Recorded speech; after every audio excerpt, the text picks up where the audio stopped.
तो तुम अभी भी मुझे खड़ूस जासूस ही समझती हो? मैं मानती हूँ मतलब वो भी मानता है। कौन?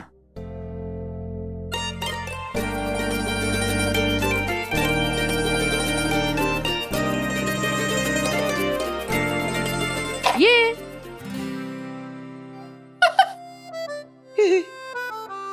क्या है ये? खड़ूस जासूस। आई, देखो तो, दोनों एक जैसे दिखते हैं ना।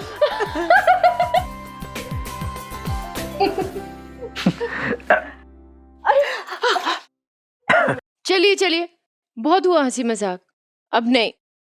अब खाना खाइए, चलिए मुंह खोलिए। खाना खाने के बाद आपको दवाई भी खानी है और फिर सो जाइएगा। आपको याद है ना डॉक्टर ने क्या बोला था? जितना आराम करेंगे उतना ही आपकी सेहत के लिए अच्छा है। हो माझी आई, जैसा बोलोगी वैसा करूंगा। Good boy.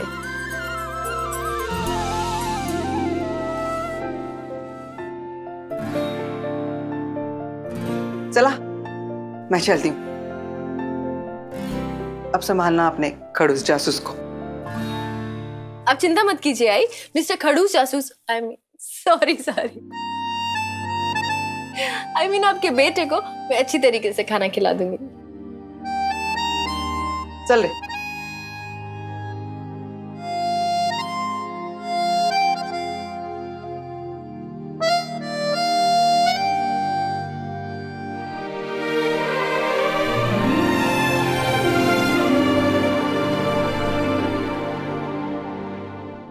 सही,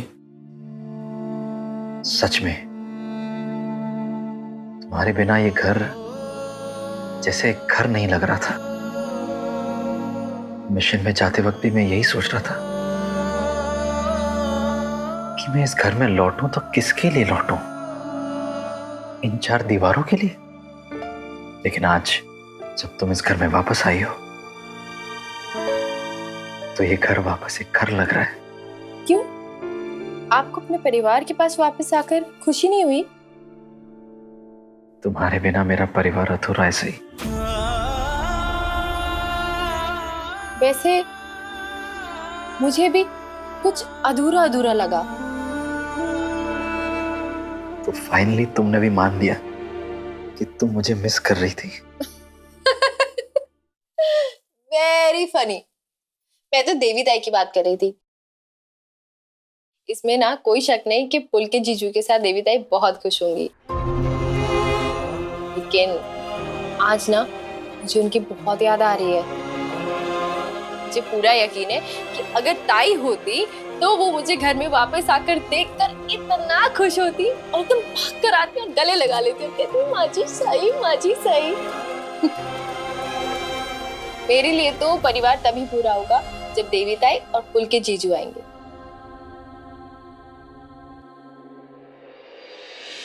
कितने प्यार से कहा था मैंने कि सही मैं तुम्हारे बिना अधूरा हूं, लेकिन इसे एहसास तक नहीं हुआ। अब तो उनके आने के बाद ही ये परिवार पूरा होगा। उनकी तो एक रस्म भी अधूरी रह गई, मांडव परतने की। मैं चाहती हूँ कि मैं पुलकित जीजू और देवी ताई को ना लंच पर इनवाइट करूं। लगे हाथ ये रस्म भी हो जाएगी।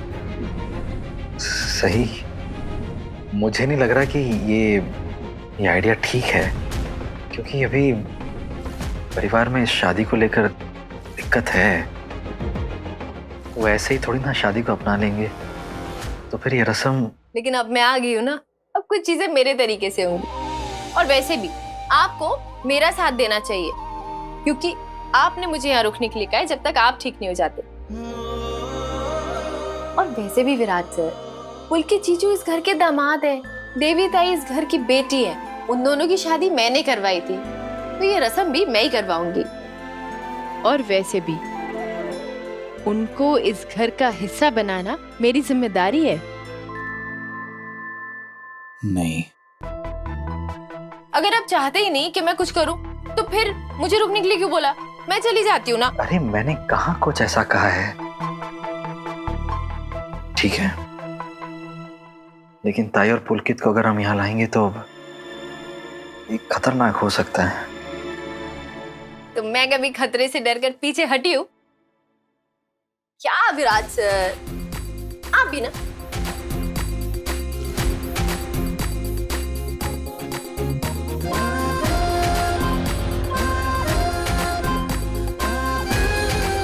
आप ना शायद भूल रहे हैं, मैं एक पुलिस ऑफिसर की बेटी हूँ और एक जाबाज बहादुर पुलिस ऑफिसर की पत्नी। तो मुझे ना किसी चीज से डर नहीं लगता।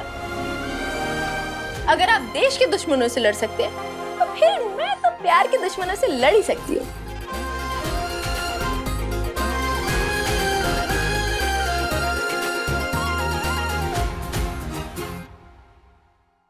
सही।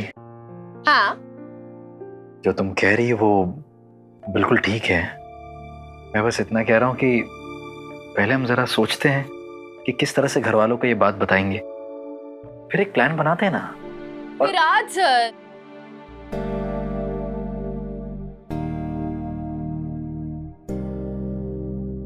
इसमें इतना सोचने वाली क्या बात है? बस उनको फोन करके इनवाइट कर लीजिए और क्या। अब देखिए कल क्या है? संडे है ना? हाँ। है ना? देखिए मेरे कॉलेज की भी छुट्टी है, कल ही उनको इनवाइट कर लेते हैं, बुला लेते हैं। कल? हाँ। पर पुलकित मानेगा? अच्छा चलो मान भी जाए और वो और ताई आ भी जाए, से क्या गारंटी है कि घर में कोई उनके साथ बदतमीजी नहीं करेगा, कोई उनकी बेइज्जती नहीं करेगा? ऐसा कुछ ना हो, इस बात का ध्यान तो हमें देना पड़ेगा विराट सर, कि घर के सभी लोग देवी ताई और पुलकित जीजू के साथ अच्छे से पेश आए। सही। तुम बारूद को चिंगारी दिखाने की बात कर रही हो, बहुत बड़ा धमाका हो सकता है। सोच लो, आसान नहीं होगा। सब कुछ आसान हो जाएगा तो जिंदगी मुश्किल हो जाएगी ना विराट सर। मैंने देवी ताई और पुलकित जीजू की शादी करवाने जैसा मुश्किल काम किया है, तो ये रस्में भी तो मैं ही पूरी करवाऊंगी ना। मैं मांडव परतनी की रस्म पूरी करवा के रहूंगी। ठीक है सही, मैं बस इतना ही कह रहा हूँ कि ये सब कल ही करना जरूरी है। तो मैं नहीं लग रहा कि ये सब बहुत जल्दी हो रहा है। I mean, कितनी सारी तैयारियां करनी होगी। तैयारियां क्या कर रही है? 200 लोगों को थोड़ी ना बुला रहे हैं। 200 लोगों की बात नहीं है, लेकिन फिर भी तैयारियां। क्या फिर भी? देखिए इतने सारे लोगों के लिए खाना तो बनता है, और देवी ताई के लिए खाना पहले भी बनता था। तो एक पुलकित जीजू ही तो है जिनके लिए एक्स्ट्रा खाना बनाना है। लो हो गई तैयारी। चलिए मुंह खोलिए, चलिए। क्यों? अरे जहर थोड़ी खिला दूंगी, मुंह खोलिए।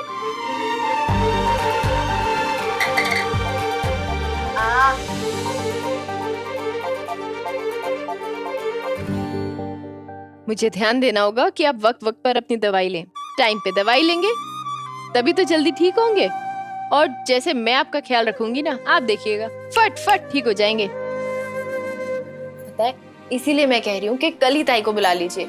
क्या पता अगले संडे मैं यहाँ हूँ नहीं हूँ, मैं हो सकता है हॉस्टल चली जाऊं तब तक। तो फिर ये रस्म कौन कराएगा? और आप ना बिल्कुल चिंता मत कीजिए, कल की सारी तैयारी मैं करूंगी, सारा खाना मैं खुद बनाऊंगी। लेकिन अगर तुम चली गई तो मेरा ध्यान कौन रखेगा? तुम तो उस किचन में बिजी रहोगी ना। मैं घर के बाकी लोगों की तरह नहीं हूँ, मल्टीटास्क कर सकती हूँ। कल आप देखना, सारा खाना भी बनाऊंगी और आपका ख्याल भी रखूंगी एकदम अच्छे से। लगता है इतने दिनों मुझसे दूर रहकर ना आप मेरे सारे टैलेंट्स भूल गए हैं। तुम्हारे कोई भी टैलेंट्स नहीं भूला हूं मैं, सब जानता हूं।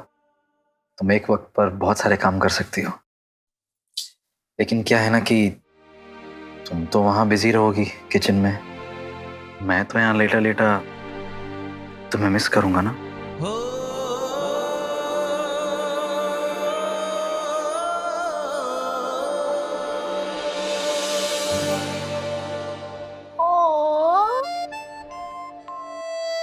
मुझे मिस करेंगे? हाँ,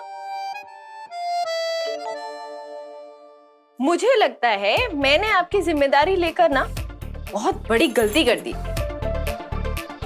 आपकी जिम्मेदारी किसी परिवार के सदस्य पे ही रहने देनी चाहिए थी। फिर वो आपको अकेला छोड़ के भी नहीं जाते। क्या करें, जलन है ही ऐसी चीज, क्या क्या नहीं करवा देती। जलन? हाँ मतलब जलन की वजह से तो तुम वापस आई हो ना मेरा ध्यान रखने के लिए। और किससे जल रही हूँ मैं? पाकी दीदी से। अरे उस नर्स से, इसीलिए तो रोका था ना उस नर्स को, ताकि वो मुझे स्पंज बात ना दे। उफ सही, उफ इतना पोजेसिवनेस। देखिए विराट साहब, मुझे ना गुस्सा मत दिलाइए, वरना मैं चली जाऊंगी। फिर अपना ख्याल रखवाते रहना किसी और से, फिर करते रहना मुझे मिस। पर तुम हो तो मिसेस, और जिसको हमेशा गुस्सा आता रहता है उसको गुस्सा दिलाऊं कैसे? विराट सर अच्छा ठीक है, सॉरी सॉरी सॉरी, नहीं करूंगा। पर प्लीज तुम कहीं मत जाना, तकलीफ होती है और मैं तुम्हें और मिस नहीं करना चाहता। जो करना है करो। Good boy. Good boy.